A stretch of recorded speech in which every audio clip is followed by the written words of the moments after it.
Hi, I'm Kelly Fordon. I'm here today with Donna Baier Stein, and we are talking about a story from her book, Scenes from the Heartland, out in 2019 from Serving House Press.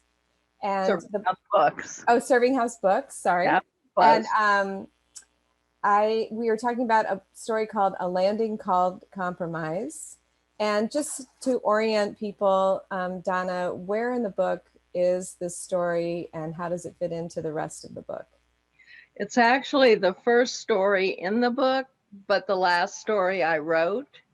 And if I could just talk for a minute about how the book came about, because it relates to this particular story. All the Absolutely. stories in the collection are based on lithographs by Thomas Hart Benton. So they're examples of ekphrastic short stories. Um, and Thomas Hart Benton was an iconic 20th century American artist. He was from Kansas City, which is where I'm from, and I own a lithograph that was given by Benton that was given to my dad in the 1950s, and then my dad passed it on to me. And my first story collection, Sympathetic People, was a collection of contemporary short stories, some of which had seeds in my own life. And then I wrote a novel, and then I wanted to start writing more stories and write another story collection. But I thought, but I don't want it to. I want it to be separate from my life. So I'm sitting in my office and looking at the lithograph, which is actually hanging over there now. It's not the lithograph that goes with the landing called Compromise. It's Spring Tryout, it's called. And I just started writing, describing what I saw. And then that story was published in Virginia Quarterly Review. And then I thought, well, that was fun. And I happened to own a book of black and white lithographs by Benton. And I just, over the course of a couple of years, I went through it and found images, lithographs that resonated with me emotionally and picked them. And the last one I wrote, well, is Yeah, show us just because. based on a lithograph by Benton called Flood. You can see two women and their submerged houses and trees. And in this book of lithographs, the man who collected them for the book, Creekmore Fath, which is a great name, Yeah, I uh, love it. he corresponded with Benton. So there are notes in the book from Benton saying where and when each image was drawn. So it was 1937. So I started researching, and um, I found something. I didn't know that there was this humongous flood in 1937 that did tremendous damage to the middle of the country, and really it also, it affected President Roosevelt's second inauguration, and just a lot of loss of life and a lot of dollars spent on repairs. Um, so as I had done with the other stories, I just started describing what I saw in the lithograph, doing the research, and the research is really what led me to a lot of the kind of cool. Um, I think research can have these wonderful synchronicities where you land on something. And what I landed on was the fact that there literally was a landing called Compromise. This is historically true. Wow. And it was on the border between Kentucky and Missouri. And there was really a church that sat on the state line. Unbelievable. It's such a great Yeah, metaphor. It's hard to believe that it's true. I know. I know. And I thought, well, this is apt. This was, I wrote it a couple years ago, and things were starting certainly to be tense Crazy. and a lot of rivalry, and they've certainly gotten worse. So, Yes, absolutely. I mean, it's unbelievable how it resonates today. yeah. Yeah, sadly. Um, So in the rest of the book, do the characters recur or? No, each story has different characters. Each one is different. Okay, They're right. all set in the 30s and 40s in the Midwest, Missouri and Arkansas mostly. And that's something that's always scared me about writing historical fiction. I have thought about it and I've tried it, but I'm always thinking about like the dialogue and how did you handle the language from that era? Well, I don't think I thought about it. I mean, I'm from Missouri, so I'm from the Midwest, so I don't have trouble talking the way Midwesterners talk. Right, And I didn't make any particular. I think in some of the stories there were phrases that I Googled, I can't think of one offhand right now, right. but um, I mean, it's not that historic. It's not so old that, right. yeah, I mean, it also I really feel and felt that, human beings are human beings, whatever era they're living in, so that, their emotions and things I thought would be similar to ours absolutely. today. Yeah, because the way that Martha reacts to Zula is very, I mean, that could happen at any time, right? Yeah, Yeah. yeah. And characters, when I write characters, like I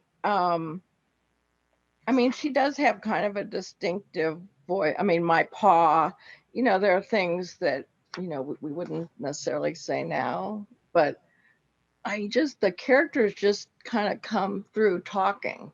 Mm-hmm. Oh, I could tell that completely because the dialogue is so natural. And well, before we get too far ahead, so I wanted to know how old do you see? It's hard to tell how old Martha is. She's been teaching for 20 years. She has this eye issue. I mean, she almost seems like she's had a stroke or something because she has a cane. Mhm. She has a cane. She hasn't had a stroke, but she has a Okay, cane. Maybe arthritis. I didn't really, but she has you know, that twitchy. just because in the lithograph, the woman has a cane. Yes, yeah, Um, and the eye, she has a bad eye, and that again kind of just appeared, and it was, it's a metaphor for all of us, how we're not able to see clearly that's at right. times. And she doesn't want to. She's so cheap. She doesn't want to pay for the eye doctor to Right. correct her vision, which is another great metaphor. She doesn't want to see the world clearly. Exactly. Yeah. Exactly. And she's so bitter. Okay, well, let's see. So I just want to talk quickly about some of the descriptions, like Gloria Hendry's hair, her braid is the color of butter and sugar corn.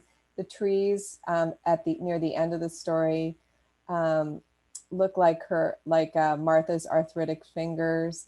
And I know you write poetry as well.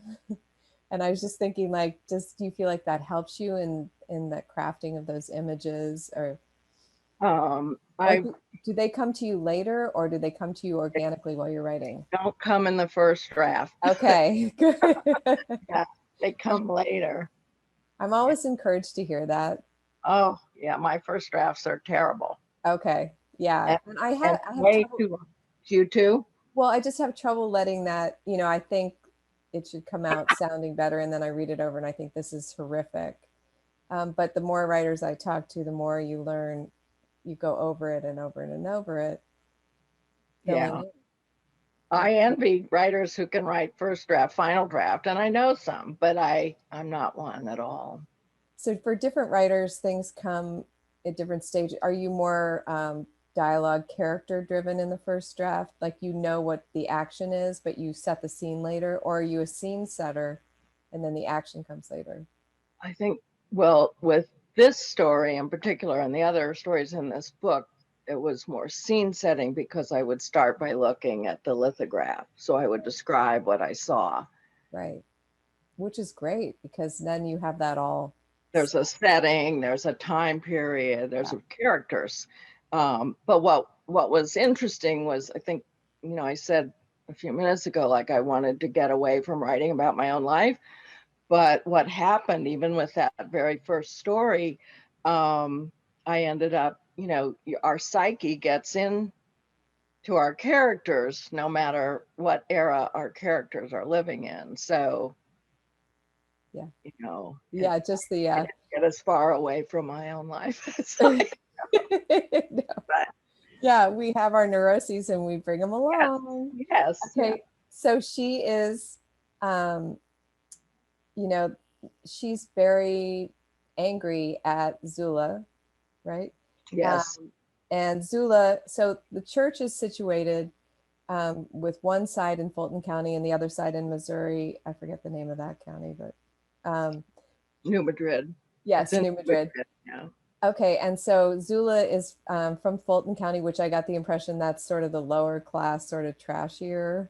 Or Only in the perception of the Missourians. interesting. Yeah, it's Missouri versus Kentucky, really. Right. So we don't really know because we're not in the perspective of the Kentuckians. We don't know what they say about the Missourians. Right, right. And Zula is actually higher class economically, sorry, than Martha is. Okay. Yeah, she looks like it because she's always dressed up. Yes, Interesting. And she's the one who purchased the garish Jesus yes. to put up. Okay. But is the garish Jesus really garish, or is that just Martha's perception? Well, it's a made up painting, so I Yeah. What pictured do you it as something that Martha would see as garish. garish? Got it. Um, okay, so there are three things going on, three reasons that she doesn't like Zula. So Zula may be flirting with Carl, Martha's husband. Yes. Zula's son enticed the other boys into the river, and one boy was injured and is now paraplegic. Mhm. And then, oh, what's my third one here? There's one more thing.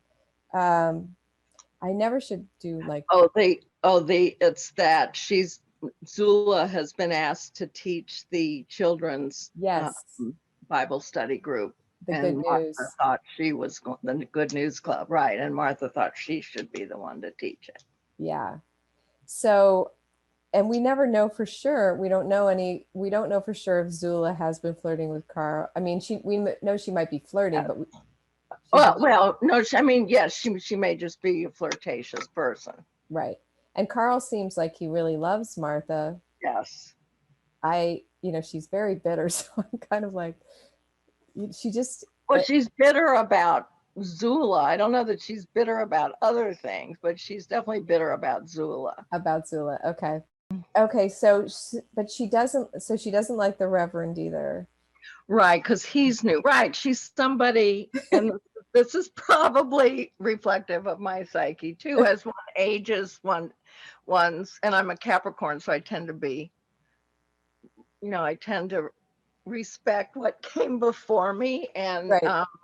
so I think she doesn't like change. You ask about her age. I'm guessing she's probably in her 50s, and Okay. just things are changing. And she liked the old minister at the church. She doesn't like the new minister, and it's hard for her, as it is hard for many, um, you know, for, for all of us at times, to adjust to change. Absolutely. America is adjusting to change, and Yes. it's hard for America. um Yeah, no, I know. And so, yeah, it's funny because she even says, like, he comes in, and even when they're in distress, like, so the people who have gone out are missing, and then he brings in this list, and she says, in his stagey whisper voice, right, he says, right, the people you are looking for are on the list, right. very dramatically. And it's just funny that she's still having these thoughts, even though one of the people on the list might be her son, right? Interesting. Yeah, that's a really interesting comment. That's right. It is that Yeah, she's criticizing him at even that point. as Yeah, yeah, she's pissed, basically, Yeah. while she's standing there. And that's, I think her worry about her son is certainly the big issue, but that, again, in all of us, worry, fear can be displayed as anger, Yes, which absolutely. again is what we're seeing, what we saw at, what we're seeing with All in this over the country. place. Yeah. Yes, absolutely. Yeah. Um, okay, so at the as we go through the story, she and Carl, so they go, there's this storm, which is historically accurate. There was a storm. So can you tell us about the actual storm? Um, um, yes, although, right, I should have looked this up before to remind myself. I don't remember Don't worry. You don't have to. I mean, it was called the Ohio flood. It was called the Great Flood of 1937. And I don't remember the numbers of people who were killed or the dollars that were spent, but it happened in January 1937. And there were newspaper reports that it was President Roosevelt's second inauguration, and he was in a car and the floor of the car was flooded. wow. And Benton's lithograph, again, if you can Yeah. see, I mean, this is, Yes. he used to take summers off and walk through Missouri and Arkansas and sketch things he saw. And he saw this, Wow. and sketched these two women with these submerged houses and trees, and he titled it Flood.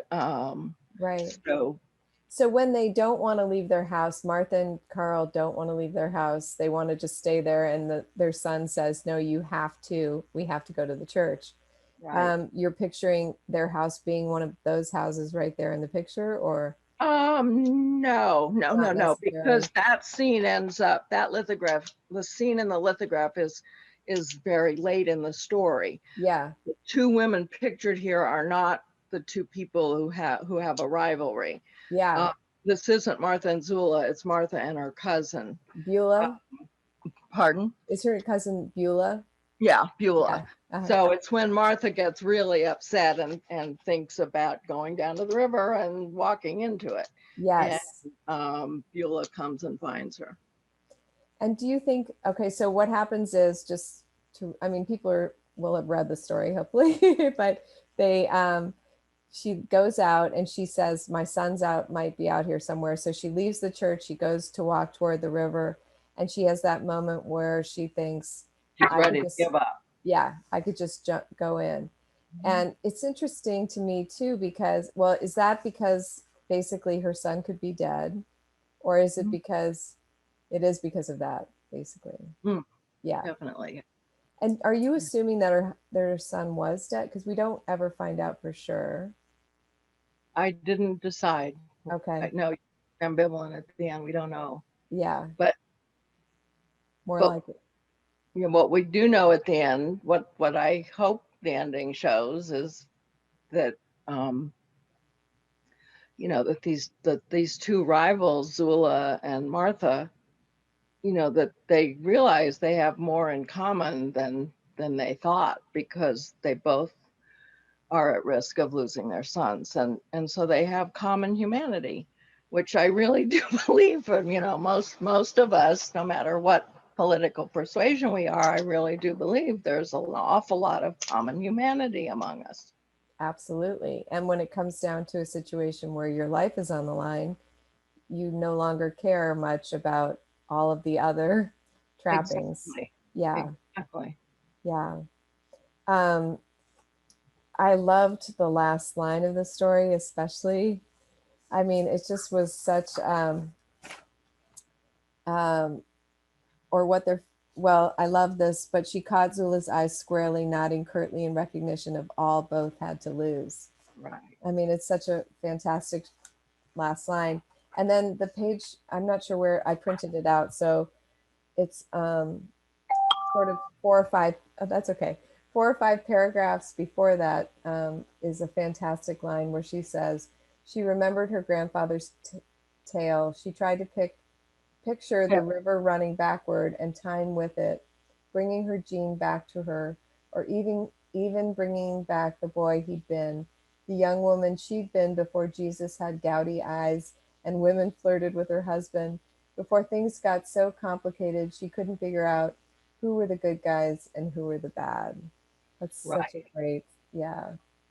Right. And that her grandfather's tale of the water running backwards, that's something else that I found serendipitously through research. There was a time when the river ran backwards. There was a day. Really? I don't remember what caused it, but there were stories about that. But Wow. yeah, she's you know remembering her youth and remembering the time when her son was little and Right. things seemed easier. And so when Zula's son entices the boys into the river and then they, they're injured, they don't hold a grudge at all. They know that was just an accident. What's the what's the meaning behind their different attitude toward what happened in hers? Do you know? Um, I mean, I think it's. I mean, these people lived in small towns. There weren't that many people for boys to hang out with, so I just kind of figured they would end up letting bygone. I mean, it's a big bygone. It's not Yeah. a letting bygones be bygones and staying friends. And they were there. They knew he didn't do it on purpose. So Right. Right. Yeah, and it's interesting that she already was wanting to compile this like list of um things that Zula has done. Like she's got her list going anyway. This is just another one to add to it. yeah, Yeah. yeah. And it is interesting that's how people work, isn't it? You want to dislike someone and then you look for reasons. Oh, definitely. Yeah. Yes. Yeah. Yeah, it's such a good example of that. Um, so if you were to, is this, when you think about all the stories you wrote for this book, did you have some favorites among them? This is a favorite, and then the first one because it was the first one, and because it was in Virginia Quarterly Review, which I was really excited about, and um, um, the and just because that was the first one, that was my first attempt at doing ekphrastic fiction, and it was really fun to see how I could look at that at a picture. And I'm teaching ekphrastic fiction now, and I love it. Oh, And this was the first story, wow. the first lithograph I used, two boys, and I didn't want to have the main character be a young boy. So there's a farmhouse in the background here. So lo and behold, there's a wife and mother back there who ends up Oh, being the main character. That's what I talked about, the you know the author's psyche coming in. It's by no means autobiographical, but there were things. She was in an unhappy marriage. There were things about it that were you somewhat could relate. autobiographical, and that surprised me. But what I see teaching ekphrastic fiction, and this is what's so fascinating, is I will show the same painting to six people, and each of them will come up with it'll have 10 minutes to write, and each of them will come up with a radically different perception of what they see. Like if there's people at a table maybe having Thanksgiving dinner or something, somebody will see a happy family, somebody will talk about the underlying dark secrets in the family.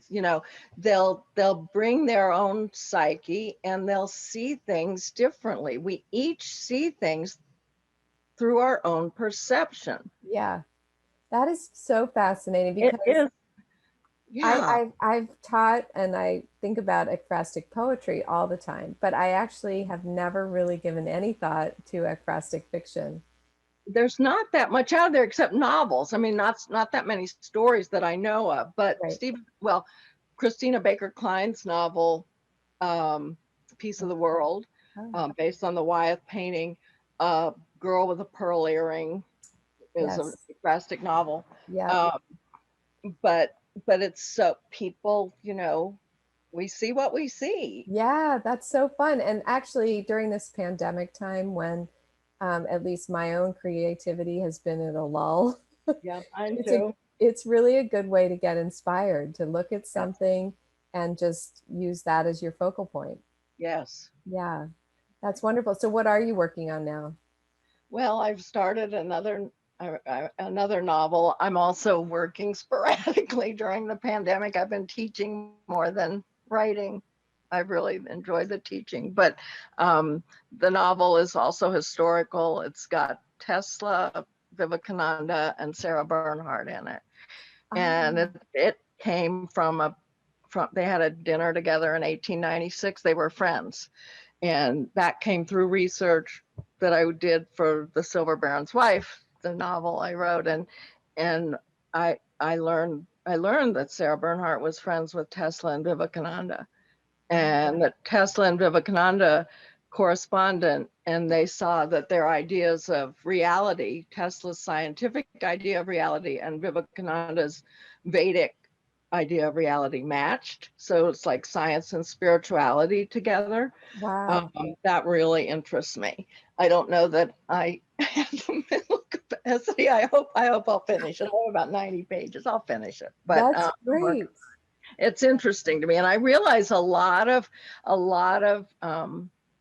I mean, there are some hints of spirituality and scenes from the Heartland, more in Silver Baron's Wife, but I realize that's a theme that really interests me. So Right. Well, so where are you teaching right now? And you're still in? on Zoom, through the Writers Circle in New Jersey, the Writers Circle run by two writers, wonderful writers, Michelle Cameron and Judith Lindberg. Okay. They're directors of it, and they used to have classes in person in many towns in New Jersey. Now they're all on Zoom. Excuse me, and I've been teaching for them for, I don't know if it's 7 years or something, this year on Zoom. And then I'm teaching spiritual poetry and the ekphrastic through Tiferet, through the literary journal I publish. Okay. Yes. Yes. Which is So amazing too. I, what? I said, which is amazing as well, that So journal. it's well, and again, this is a theme because Tiferet, the word I learned, I was in a healing school like in 2001, and Kabbalistic healing, and I learned the word Tiferet, which means reconciliation of opposites. My dad was Jewish, my mom was Christian, so it's this thing, and I used to be a copywriter, but wanted to be a fiction writer. We all have these inside us. We have opposites, and in Yes. our country we have opposites. And how do we reconcile these opposites inside us and in our country? That's the theme of A Landing Called Compromise too. Yeah, absolutely. It's a wonderful theme. I can't think of a better one, actually. All right, right. Well, what we learned in the healing school was that there's a third thing. It's not it's not, anyway, it's Oh, too interesting. Well, what's the third? the third thing is what we aim for. Oh, interesting. So there's the two. Yeah, so like this is such a brief explanation of this, and you can cut this if it doesn't make sense, but the teacher in the school would say, imagine a food you really love the taste of and feel what that feels like, then stop. Then imagine the taste of a food you really hate and feel what that feels like. Now try to feel both of those things at the same time. So that's a very, very Yeah. much too short explanation of the Wow, process. that would take But some work. I was thinking Oreos and Brussels sprouts. well, do it, this evening or something when you have time. Just it's an interesting experience. Yeah, I will for sure.